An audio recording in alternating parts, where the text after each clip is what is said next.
census के training ऐसी तो बता रहा कि कोई मखा ताना फंक्शन चेंजिंग है बस थम्बिरम में कल गुम्बत और बता रहा कि कोई की student बदी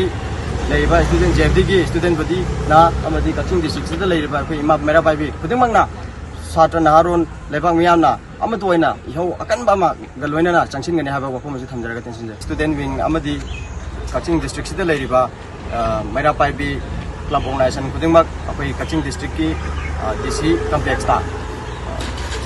census की ट्रेनिंग तौबने हाबगी सोर्स मा फंजबदगी लाक्सबनी अदुबो अखोई खरा स्टूडेंट विंग खरा अदुबो लोइनना इमा खरागा अखोई क्लब ऑर्गेनाइजेशन क्लब की सेक्रेटरी यावरगा चंगुरगन उनरुबसिदा अखोइना थमजरमबसे अखोई करिगुंबा मखाताना census की ट्रेनिंग असी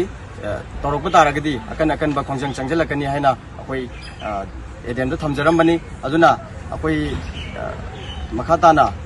करीगुंबा अखोइना census के ट्रेनिंग असी तौब तारगदी अखोइ मखाताना खोंजंग चंगजिंग हाबसे थमबिरम में करीगुंबा तौरप तारगदी अखोइ की स्टूडेंट बदी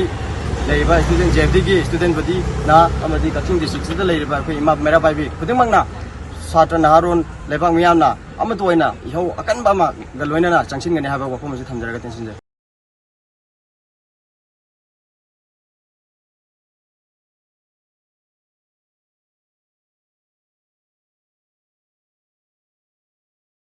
कंदब यादबने कोई सात्र बनाइसे अखोइना कंद यादबने अदुना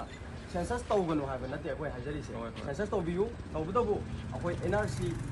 हाने एप्रूव तौबिरा कांदा सेंसस तौबियु हाबनि करिगिनो अखोइना NRC सिंगसि पामिसे हाय कांदा NRC तौद्रगदि इलीगल इमिग्रेंट्स कुकी नार्कोटिक्स ने अलाइबा अखोइ होजिंग ज्ञान फंगदना मैम लेरी सात्र सात्री मैम सिगुम मयामसे अखोइ सेंसस तौजन बसे मतमजे चादेबा census तौबसिने अखोइ कानब मैम अमदि ले तौबदबो असिना मरम census तौजंगरागान अखोइ हेना खुदोंग थिबा तुंगदा तुंगी मंगलम चछि मांगा कनेबा अदुना मरम ओरगान census तौबगी सिदा ट्रेनिंग तौबिरिबा आइ तोंगान बा स्कूल कॉलेज दगी तोंगान बा गवर्नमेंट की एम्प्लॉयज मैम लाखबिरि सिंगजा अखोइ सेक्रेटरी तौबिदना गाइ के अदुगी अखोइ तौदना गाइ लांसाबो तो अदुने अदु तौसे वारी सानसेबा वारी वन